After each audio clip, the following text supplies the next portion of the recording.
Donc, on va passer à l'étape de l'installation d'une Debian en installation minimum, sans interface graphique uniquement, puis avec une activation du service Samba. Donc moi j'ai fait le choix de télécharger l'ISO de l'installation par réseau, c'est l'installation minimale. Et puis donc vous pouvez éventuellement, si vous n'avez pas de lecteur graveur CD externe qui est branchable sur USB, de récupérer l'ISO sur le site de Debian et puis donc de l'installer sur une clé USB en utilisant ou une netbootine ou ISO to USB. Enfin, il existe un certain nombre d'utilitaires qui permettent donc d'installer un ISO sur une clé USB. Donc là, j'allume le PC et de façon à ce qu'il boot sur mon CD ISO de Debian. Donc moi je ne vais pas avoir de problème, la carte mère elle contient euh, donc une RJ45, enfin l'interface réseau c'est de l'Intel, c'est compatible avec une Debian, donc il n'y a pas de problème de driver. Donc je vais vous montrer à gauche ce qui se passe. Donc mon NAS il est là. Voilà. Donc j'ai mis une clé USB et puis vous voyez en arrière-plan donc le lecteur de CD avec le CD qui contient l'ISO sur lequel je viens de booter. Je vais revenir sur mon écran. Voilà. Et donc là, j'ai plusieurs options. Moi je prends l'installation non graphique. Et puis donc je descends sur la deuxième ligne et je presse sur Entrée. C'est parti.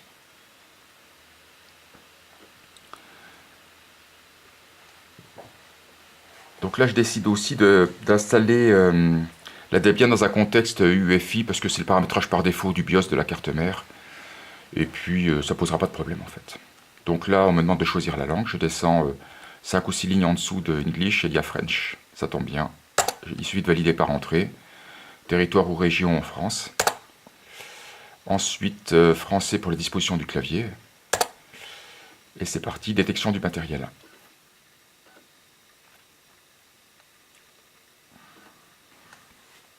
Je vais bouger légèrement la caméra. Voilà.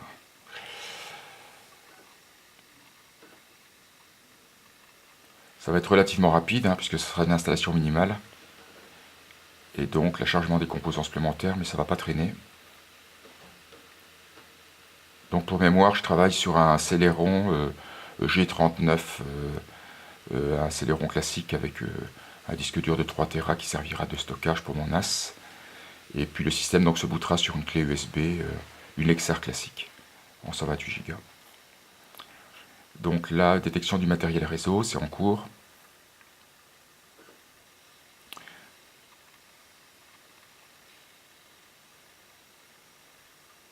Voilà. Ça va pas trop traîner normalement. Je suis en DHCP. Ça posera pas de problème. Pour me connecter sur le NAS, j'utiliserai le nom des BIOS de la machine. Donc là, nom de la machine, Debian. Je vais mettre, je vais pas mettre Debian. Je vais mettre, NAS, NAS perso, par exemple.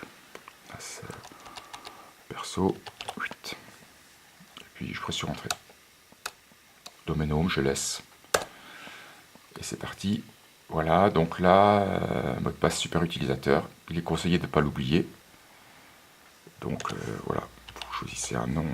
Alors, vous pouvez cocher en dessous, afficher le mot de passe en clair pour être sûr de ne pas vous tromper en tapant.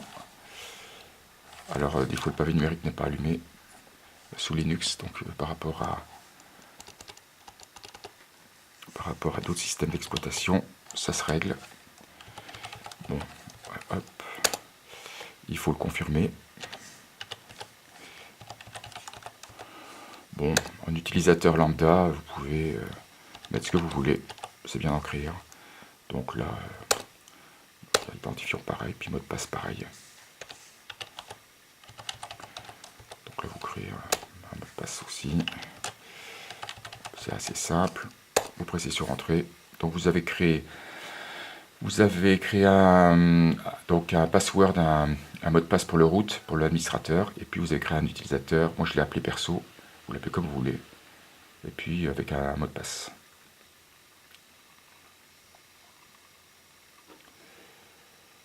Bon, bah là maintenant il va s'attaquer au disque dur, donc c'est là que je vais décider de faire une installation un peu spécifique.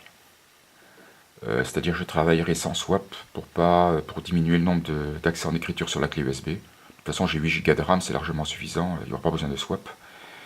Et puis les temps, je le verrai à la fin de l'installation, j'irai dans le fichier qui s'appelle fstab pour rediriger les temps, enfin le montage temp TMP dans la RAM, en utilisant un type temp TMPFS. Bon, on le verra plus tard.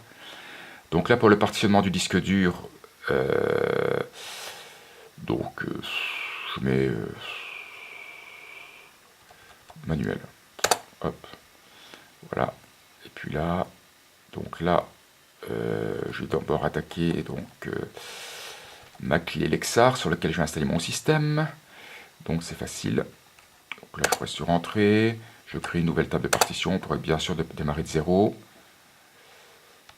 Et puis là je presse sur Entrée, espace libre. Je mets partitionner automatiquement l'espace disponible. Tout sur une seule partition. Allez, hop, c'est parti, Entrée. Et puis là je fais quelques modifs.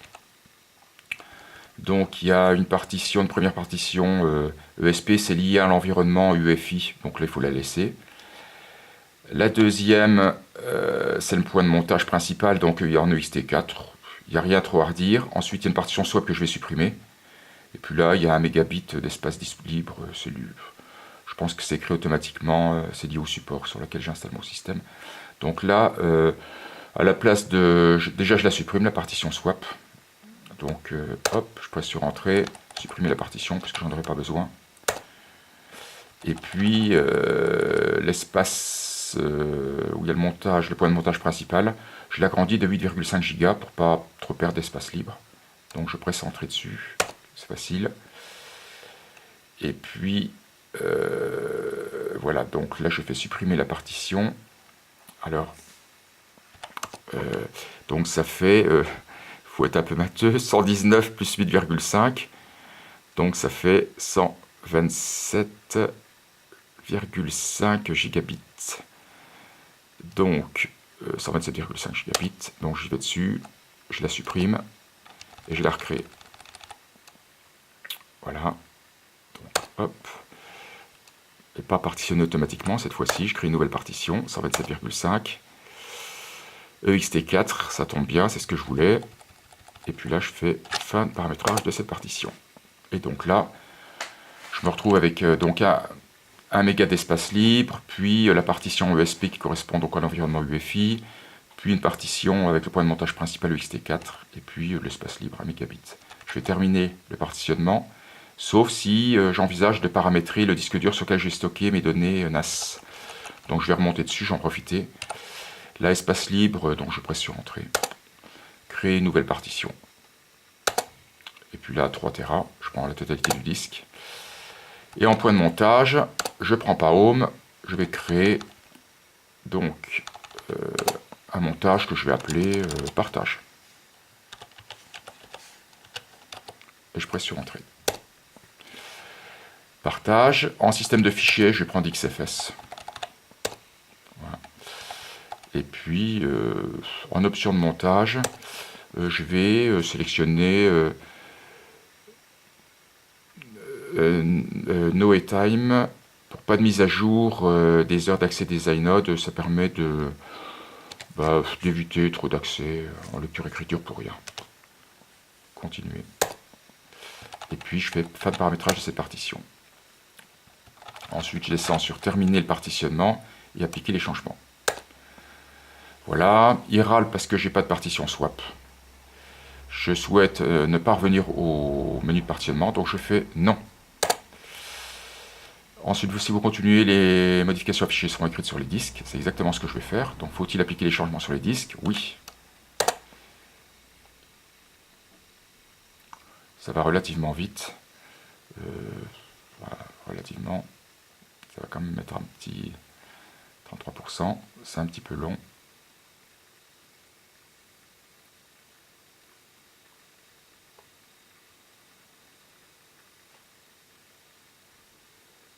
Je reprendrai la vidéo lorsque les montages et les formatages des différentes partitions seront faits.